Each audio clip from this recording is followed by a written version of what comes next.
So, as I said, what we're going to look at today is what we consider to be the best practice for a student recording a lecture. You can also use a very similar setup for students who are recording a group meeting or a one-to-one with a tutor. What you can see in front of you now is the first screen that will come up when the Audio Notetaker is opened. We've got one untitled file. And if I just show you with my mouse, we've got an audio pane and a text pane. Just going to give you a quick overview of what Audio Notetaker looks like. So we said audio and text pane, and here I can activate other panes. So I've also got a reference pane and an images pane. Down the right-hand side, we've got our colour template. I've currently got lecture note-taking in there, but when you first open it, you'll have blank, and you can see there are no names there. And now they're named. Over here, we've got our microphone options: play, rewind, fast forward. We've got our effects toolbar, which is all for transcription. We've got insert section, remove section, import, export, view full screen, organise using colour, and our capture screen facility. You'll also see here we've got our drop-down menu, which is our apps menu, everything you'd expect to find in that one. And then we've got all audio files, all notes files. This one I've got open because I'm going to come to that later, but that one wouldn't be open when you first open it. And I'll come to all of the features as we go through them. So how I'm going to show you is what a student would do if they were live recording using Audio Notetaker, but they can also use a digital recorder and import later, or they can use our app shortly. It will be released hopefully in about April. So, most students in the DSA with good practice are able to access their PowerPoint slides beforehand. So I'm going to import some slides.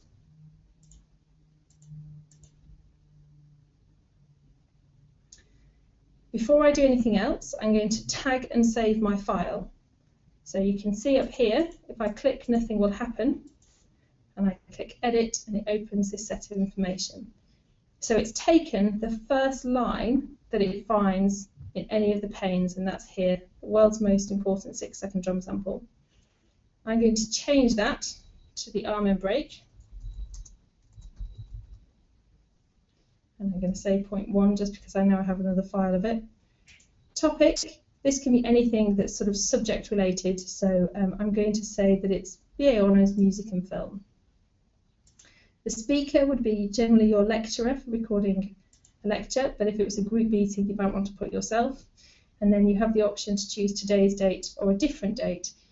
If you were importing, sometimes a digital recorder will maintain the date of import, and sometimes it will maintain the date of recording. So you have the option to change it there.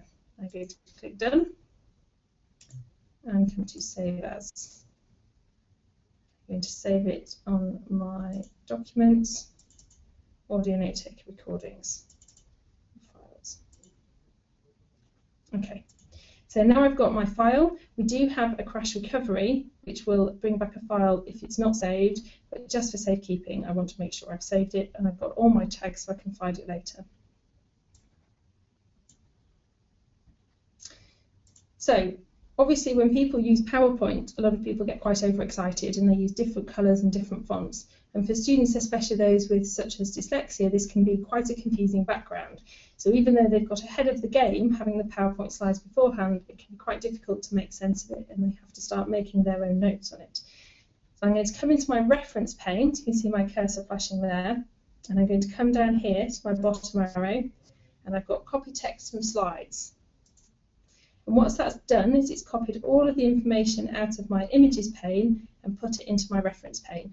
And this will do this with slides and PDFs if they're accessible PDFs. I can now reduce the size of that slightly. For recording the lecture, I will need to keep these up because I'll need to see where the lecturer is speaking so that I can align my audio. Some of you may be familiar with the concept of flipped classroom, and this is where Audio Notetaker allows students to use a flipped classroom technique. So they can look at their information beforehand, they can decide what's important before they get there, they can look up any terms that they don't know, and they can make sure that they can listen out for areas that they may find difficult in the lecture.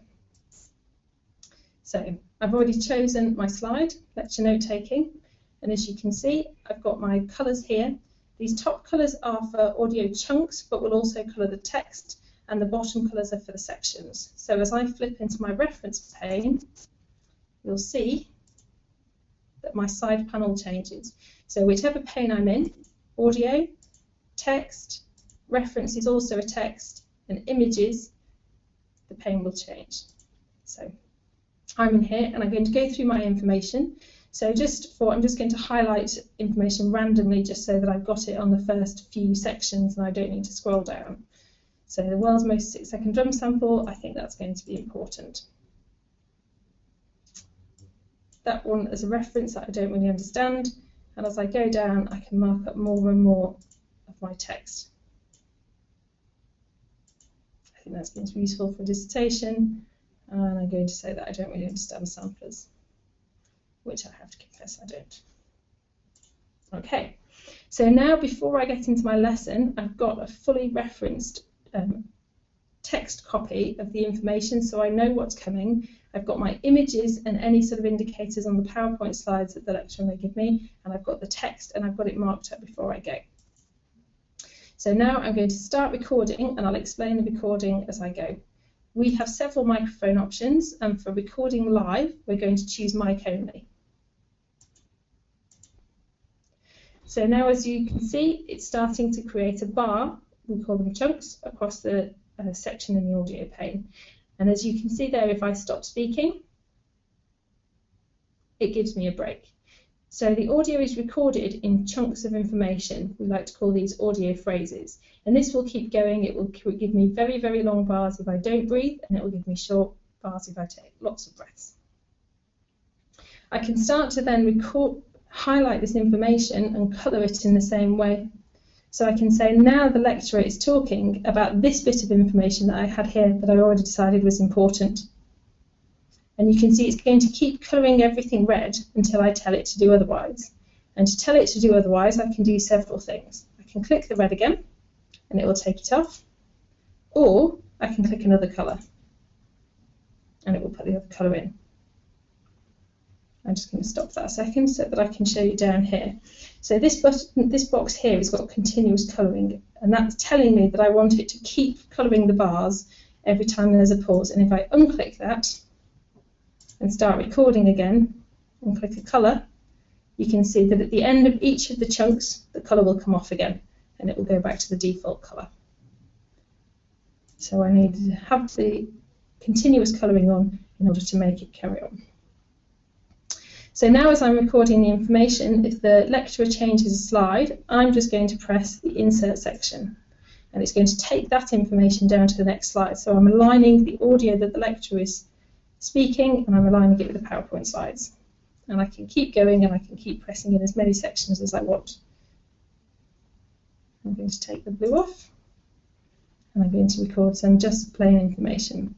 But what I can do also while that's recording is if I decide that some of the information that I've missed out was also important, I can go back and I can highlight it.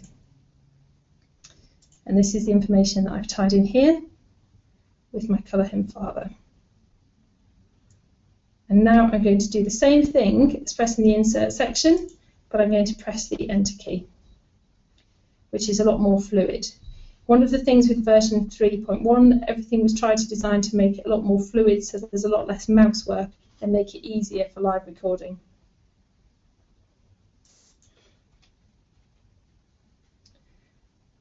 Okay, so once I've got my recorded information, I can do two things. I can leave it there in the lecture, or I can start to add some notes whilst I'm in the lecture. So I'm just going to put it back onto recording. And I'm going to start typing.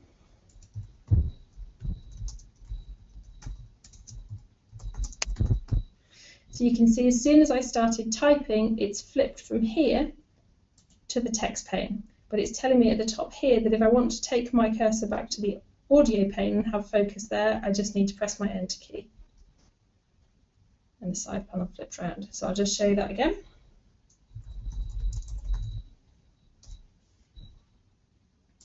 I'll just pause that, otherwise it'll take me off the bottom of the screen. So I could do that whilst I'm going, and I do get asked quite a few times when I'm presenting if the whole scenario of live note-taking students could find too complicated. And I tend to say that students can build up their knowledge of audio note-taker. So this bit I think is essential before they get into the classroom. And then recording, if they wanted to, they can just record straight audio, do no colour, and come back to it later and do the audio.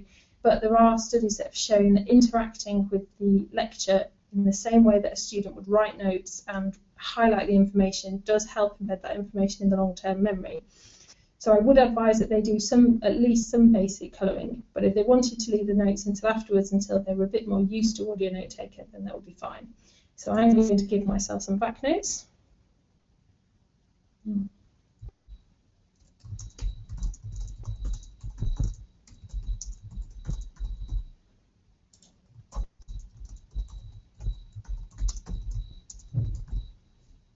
And what I'm going to do now is I'm going to highlight this information as well.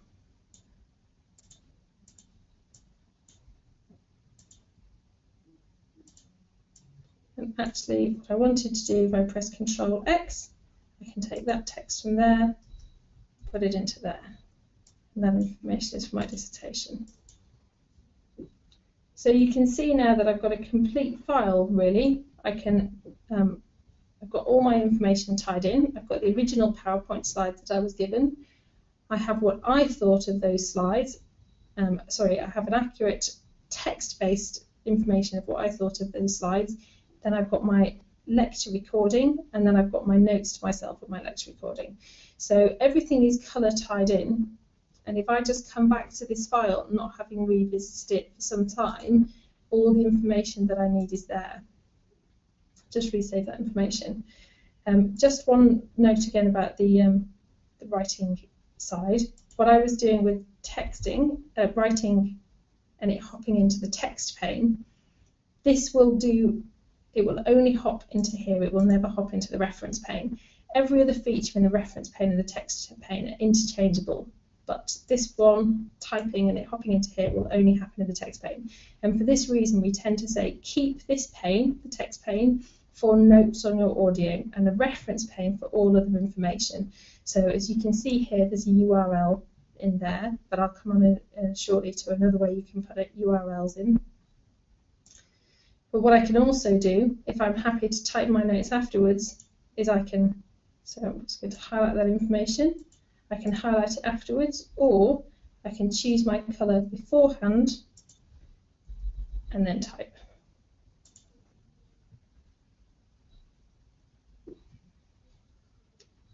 Okay. So now I've got my whole file, and I'm coming back to it later. I tend to advise that students don't use the section colours until they've come back and revisited their notes. And the main reason I say this is because I think it'd be quite tempting for things like I don't understand or important to just use a very broad brush effect of saying everything in this section is important, and everything in this section is important, and everything here I don't understand. And if they do that, then students lose that fine detail that they've managed to gain by highlighting the chunks. So if students wanted to say everything in this section is important, but I really don't understand it as a general concept, then they can start and they've added a layer to that information. Or they can say everything in here, there's a lot of information for my dissertation, and there's some information that I don't understand. I'm going to come back and I'm going to review it for later. So then the sections start to gain an extra meaning. You'll see here we've got a colour for deadline. So for example, if at the end of a lecture, I'm just going to show you I can edit this information. If I was at the end of a lecture and I wanted some deadline information, I can highlight that, and then a bit later I can extract that information to a separate file so I can keep all of my deadline information together. Or when I'm coming back to a file, if I need to know when a project is due or when an exam is upcoming, then I can quickly flip around, and I've highlighted that in a very bright colour so that it's easily distinguishable from everything else. So now you've got your complete file, you can start to do other things with this information. So what I'm going to do is I'm returning to my file, and I want to start putting my own personal thoughts on it. Now, when I was following the PowerPoint and I pressed the Insert section, or the return key, it simply took my cursor to the next empty section.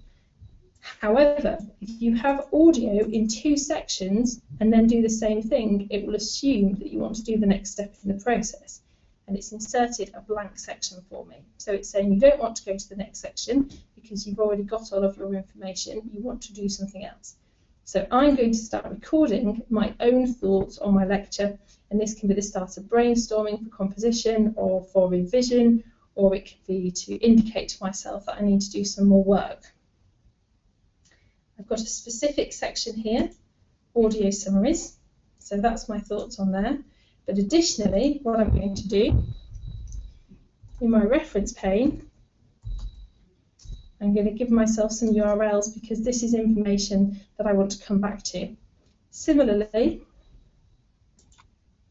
here I've got my very important file, and I'm going to copy that and put that information in there.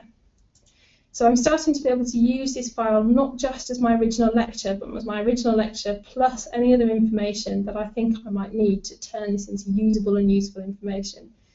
Again, when I'm recording my own thoughts on this, I can say this is for a dissertation, this bit of information is really important, I mustn't forget it. And then I can go down to my next section, again press the return key and start to record more audio summaries. And I can say these are my thoughts on my dissertation.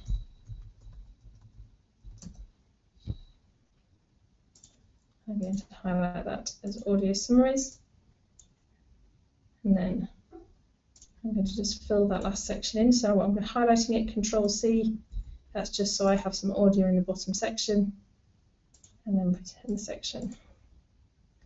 And again, I'll just fill that information in, just so that we have something.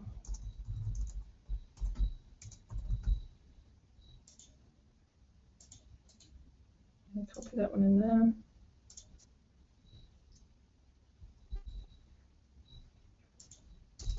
You'll see now also with version 3, I can start to put bullet points in my information.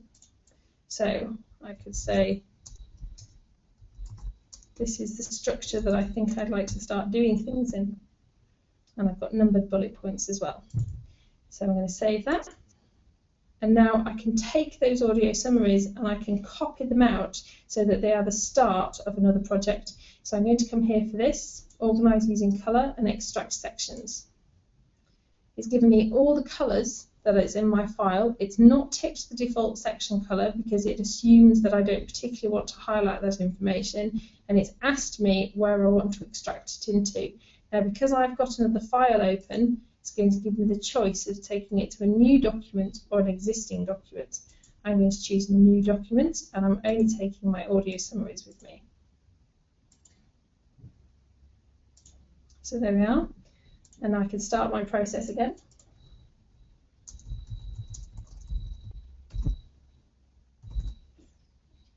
And now this is definitely going to be me because it's my thoughts, and it's still the BAons, and it's still this date. So I'm done. And now I save that information just to make sure it's there.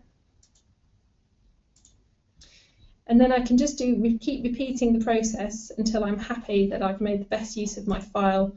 I can take those sections out. They're no longer my audio summaries. So I want my default color. Oops. Click that one there. And I can keep going, and I can keep adding in my brainstorm information. I can also take information from other files and add that into Completed. What I said about the deadline information that I've got, if I'd wanted to, if I create myself a deadline file, and you'll notice it didn't give me any other information in there because I didn't have anything in. Topic is going to be, I'm going to put timetable, and the speaker is going to be me again. Done. So now I can go back to this information, and in the same way I've got extract, but I'm going to extract audio. So you can see it's given me quite a lot of choices there, and I'm going to extract it into my deadline file. So it's brought all the information across with me. I don't have to keep it. I don't have to keep the images. I can delete anything I want. And I can say in this one, for example, January deadline. And then in here, I'd have any other information. So I'd have my deadline information and exactly what was expected of me. I don't need my images pane, so I'm going to hide that one.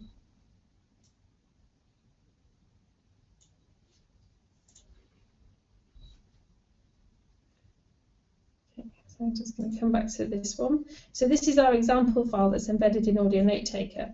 And this is where if people wanted to play around, they can import these PowerPoint slides, they can import this audio. So other than having copied out the information from the slides into the reference pane, this is really what we would view as a good use of how to create an Audio Notetaker file. We've got lots and lots of links in the reference pane, we've got our notes on the audio in here, and we've got our audio marked up to show us where we need to pinpoint. I had said right at the beginning that a student can either record live or record using a digital recorder. So I just want to show you, I'm not going to plug a digital recorder in just because I don't, things can go wrong if you start plugging things in, and I don't want to risk the Citrix software reacting to it. So I'm just going to show you, if I come to this menu and to the Manage button and View Portable Devices, this tab will pop up. So it usually takes a few seconds, but when I plug a digital recorder in, it will pop up and all the files will be listed down the left-hand side. And you can see at the bottom, we've got copy selected, copy all, and delete from device after copying. We tend to say best practice is get all your recordings into the Audio Notetaker at the end of each day if possible, and delete from device after copying, because it just means that there's not that then insecurity as to whether a file has been removed, a file has been saved. So it would be copy all, delete from device after copying.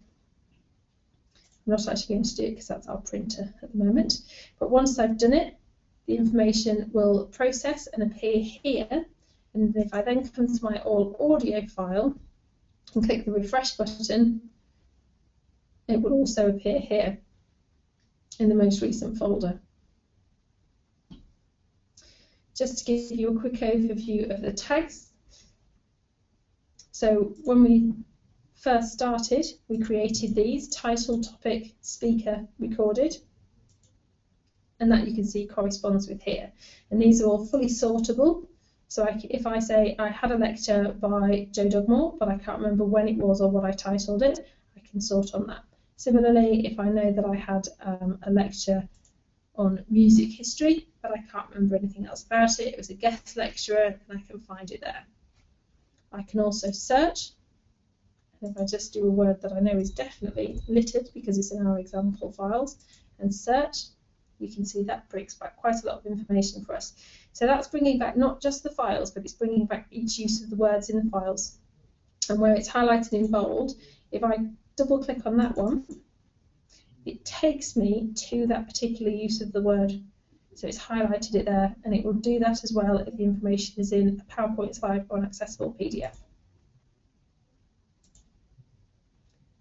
I can also ask it to show me where it is in Explorer, and it will take me to the particular file.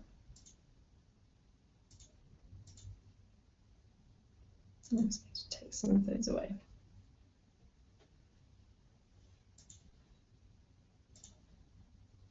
Okay, so as a very quick summary overview then, you choose mic only for live recording, and we tend to recommend the Samsung Go mic to pick up better recording if students are in a large lecture room. Obviously students have to take some responsibility and sit maybe closer to the front rather than at the back of a 200 strong lecture. But the Samsung Go mic is a very good microphone. It has 3 options. It has Uni-Directional, Omnidirectional and sub 10 decibel. And the sub 10 decibel is so that if a student wants to record close up to their computer, it will remove any distortion. Uni-Directional is obviously for one person speaking from one directional. Omnidirectional is for meetings. And it also is a clip-on and has quite a long cable, which I think a lot of students will find quite useful. And it's quite a reasonable priced microphone.